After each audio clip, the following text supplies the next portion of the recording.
What's good, everybody? This is your boy Jagging Off the Go to Jags YouTube. 904 at Bowl City, Duval. We in the fucking building yet again.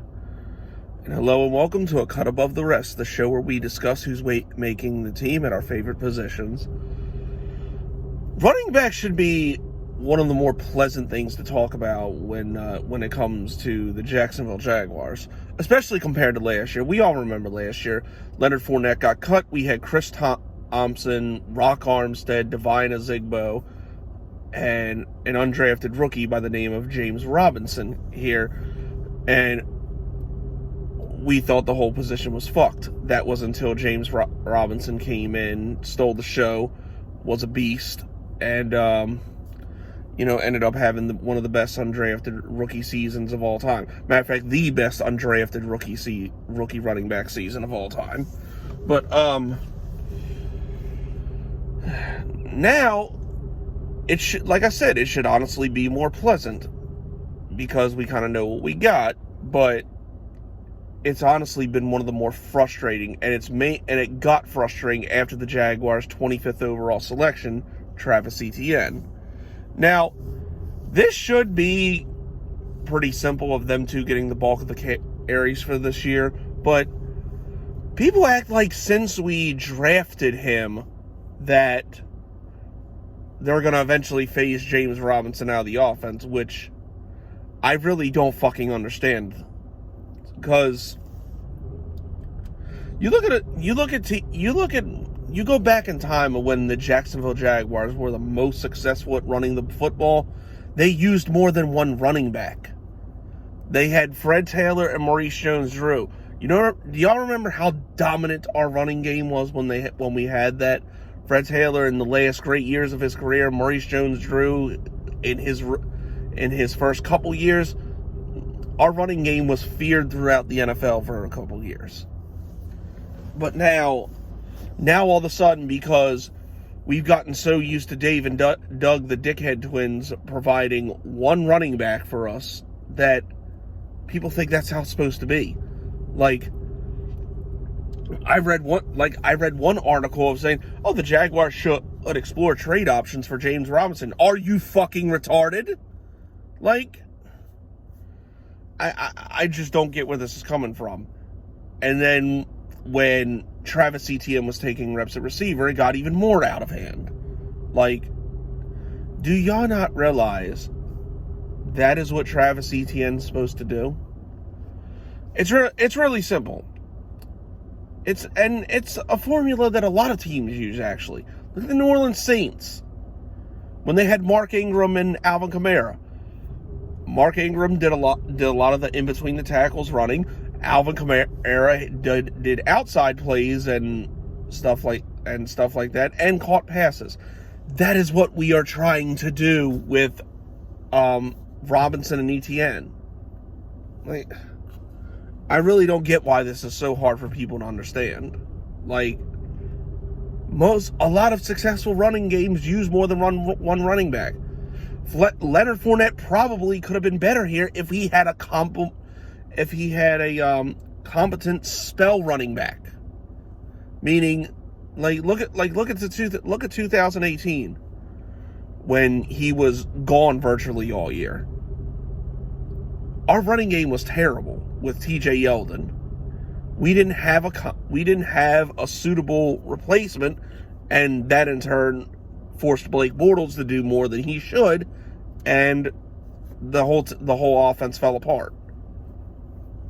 So, like I said, I don't get where this shit is coming from, that it's all of a sudden a sin to use two running backs. I mean, for fuck's sake, the New York Giants in, what was it, 2007?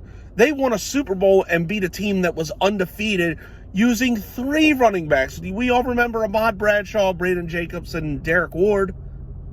Like, I don't get why the formula is, I don't get why it's so hard to understand, and why people think that James Robinson's about to get phased out of the offense. No! We just added another weapon to it. That was the whole point of the draft in the offseason. Get Trevor Lawrence as many good weapons as possible so he can fucking succeed. But anyway, that's why I ran about that. We obviously, those two are making it. Carlos Hyde, I know Urban Meyer has talked about that he's going to particularly use him, but honestly, I can't see Carlos Hyde really taking carries away from James Robinson or Travis Etienne for that matter. I'd say in short yardage situations or around the goal line, it makes sense to use his power, because that might be the one thing that Etienne and Robinson really lack in, but that shouldn't be. But that basically should be it. That's all really Carlos Hyde's been known for. But let's go a little deeper into who would make the team if they keep four of them. I want to talk about one guy specifically, and that is Derek Ogunbowale. Ogunbowale was brought back after a decent couple games. When James Robinson missed 2 games, he was our starter, and I'll be honest, from his Tampa Bay days, I was not high on Derek Ogunbowale at all. But I have to say he was a decent spell back for us, because he was kind of forced into that role because Rock Armstead caught COVID, Chris Thompson eventually got hurt, and then Divine Azigbo was barely on the roster. So for all intents and purposes, that he had that game against the Bears, he had 70 yards. I think he put up 50 on the Colts. Not great performances, but he did an adequate job to where we had a halfway decent running attack for whatever we had throwing the fucking ball. Oh wait, it was Mike Glennon. But so I would think if they do keep 4 running backs, I think he'd be a good guy to keep around. Unfortunately for Divine Azigbo, who is still here, Rock Armstead's already gone. He's on the Giants now. Unfortunately for Divine Azigbo, I think he is the one that gets the axe here. And that's if they even decide to keep 4 running backs. But if they do keep 4, I'd say unfortunately Divine probably is the one that gets the axe. I think the 4 ahead of him bring a little more to the table than he does, unfortunately. And it's a shame, because I did kind of like Divine Azigbo, but it's just one of those situations where you got people better than you ahead of you, and it's really not a whole lot you can do. And he's been in the league a few years now, and we've kind of seen enough. He probably could go somewhere else, and he probably will be on someone's roster by the end of the year. I just don't think it'll be the Jaguars. The only other running back on the roster is a dude named Nathan Cottrell, who spent most of his time on the practice squad, and then towards the end of the year he played special teams. I guess it's good if you can play special teams. He'll probably end up being on the practice squad again, but I haven't really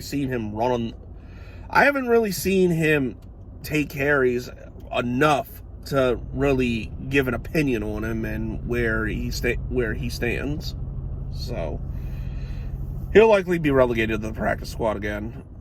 I don't know if they can do that with Azigbo, but chances are if they try to put him on the practice squad, he probably gets picked up. So, but anyways, that's it. That's all, people. This has been your boy Jagging Off. Go Jags. Duval till I die. And I'm gone.